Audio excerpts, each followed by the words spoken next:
The Lord. मैं हूं निधि और ये है द अदब 167। Today's topic is fear of loneliness, अकेलेपन का डर। ये डर कई लोगों को इतना सताता है कि वो डिप्रेशन में आ जाते हैं। इनसिक्योरिटी की फीलिंग उनके मन में आ जाती है और वो हर सब लोगों से संबंध ही दोस्ती इस वजह से करते हैं कि क्या पता कब कौन कहाँ हमारे काम आ जाए। लेकिन हकीकत ये है कि काम तो आते हैं परमेश्वर, और कोई इंसान भी हमारी जिंदगी में काम आता है तो उसे भी भेजते वो ही है। परमेश्वर का वचन कहता है कि सावधान रहो उन लोगों से जो भेड़ की खाल में भेड़िया हैं, तुम उन्हें उनके फलों से पहचान जाओगे। इस डर की वजह से कई बार हम लोग गलत लोगों को अपनी जिंदगी में इनवाइट कर लेते हैं, जो डोमिनेटिंग नेचर के हैं, यूज करने वाले हैं, सेल्फिश है, जेलस है, जो हमारा यूज करते जाते हैं। और जब हम उन्हें की मदद की जरूरत होती है तब वो गायब हो जाते हैं, कहीं भी दिखाई नहीं देते, क्योंकि उन्हें परमेश्वर ने नहीं, शैतान ने हमारी जिंदगी में भेजा था। और सबसे बड़ी बात, हम लोग अकेले है ही नहीं, हमारे साथ स्वर्गीय पिता है। Heavenly father is with us in every situation. उनका वचन कहता है, मैं तुम्हें कभी नहीं छोड़ूंगा, तुम्हें कभी नहीं त्यागूंगा। यस माय फ्रेंड्स, उन पे ट्रस्ट कीजिए, उनके वचनों पे ट्रस्ट कीजिए, उनके वचन सच्चे हैं। यशायाह 41 में 10 में उन्होंने कहा है, डरो मत, मैं तुम्हारे साथ हूँ, चिंता मत करो, मैं तुम्हारा ईश्वर हूँ, मैं तुम्हें शक्ति प्रदान कर तुम्हारी सहायता करूंगा, अपने विजयी दाहिने हाथ से मैं तुम्हें संभालूंगा। यदि आप लोग अपने ऊपर डिपेंड नहीं है, इस वजह से लोगों को अपनी जिंदगी में इनवाइट कर लेते हैं, तो कोई बात नहीं, आप जीसस पर डिपेंड हो जाइए। The word of God says, I can do all things through Christ who strength मी।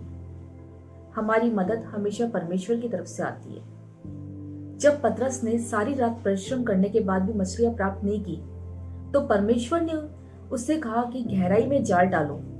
और पतरस ने कहा, प्रभु मैंने सारी रात परिश्रम किया है, लेकिन फिर भी मैं आपके कहने से एक बार जाल दोबारा डालूंगा। पतरस ने परमेश्वर पर विश्वास किया, वो परमेश्वर पर निर्भर हुआ, और जब परमेश्वर पर निर्भर हुआ तो रिजल्ट आपके सामने था। उसका जाल इतनी मछलियों से भर गया कि जाल टूटने को हुआ। आप लोग परमेश्वर पर निर्भर होइए। साम 121 में परमेश्वर का वचन कहता है, मैं अपनी आंखें पर्वतों की ओर उठाता हूँ, क्या वहां से मुझे सहायता मिलेगी? जिसने स्वर्ग और पृथ्वी को बनाया है वही प्रभु मेरी सहायता करता है। वह मेरा पैर फिसलने ना दे, मेरा रक्षक ना सोए। नहीं, इस्राएल का रक्षक ना तो सोता है ना झपकी लेता है, प्रभु ही मेरा रक्षक है। हमारे साथ जीवित परमेश्वर है जो हमारा रक्षक है, जो परछाई की तरह से हमारे साथ है, तो फिर हमें डरने की जरूरत ही नहीं है।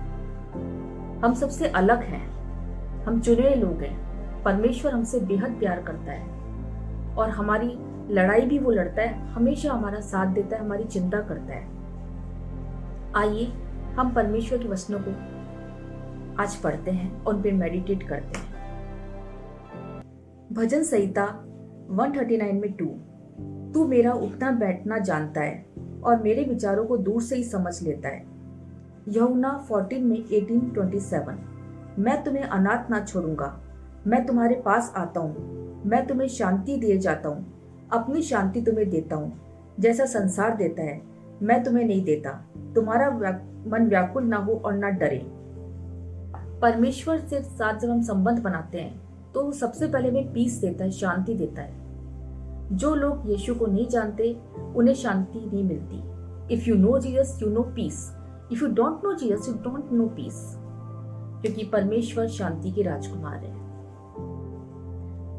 लूका 22 में 44, वह अत्यंत संकट में व्याकुल होकर और वे हार्दिक वेदना से प्रार्थना करने लगा, और उसका पसीना मानो लहू की बड़ी बड़ी बूंदों के समान भूमि पर गिर रहा था। परमेश्वर ने हमें प्रार्थना का काम दिया है। उन्होंने कहा, मांगोगे तो तुम्हें दिया जाएगा। वो हमारी प्रार्थना सुनते हैं, कबूल करते हैं। वो हमेशा हर पल हमारे साथ है और हमारा सबसे अच्छा उनके साथ कम्युनिकेशन प्रेयर वर्क की वजह से। मत्ती 11 में 28, हे सब परिश्रम करने वाले बोझ से दबे हुए लोगों, मेरे पास आओ, मैं तुम्हें विश्राम दूंगा। हम लोग बहुत स्ट्रेस सहन करते हैं, बहुत बर्डन सहन करते हैं, लेकिन परमेश्वर का वचन कहता है कि सारा बोझ मेरे ऊपर डाल दो और मैं तुम्हें अपनी शांति दूंगा। मत्ती 12 में 20। वह कुचले हुए सरकंडों को न तोड़ेगा और न धुआं देती हुई बत्ती को बुझाएगा जब तक न्याय को प्रबल न कराए।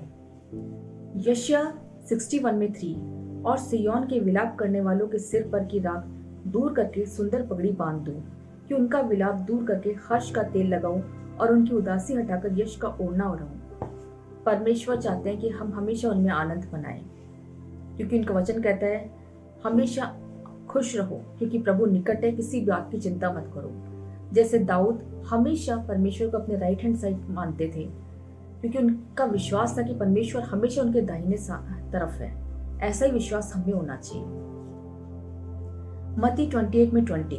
और देखो मैं जगत के अंत तक सदा तुम्हारे संग हूं। परमेश्वर जगत के अंत तक हमारे साथ है।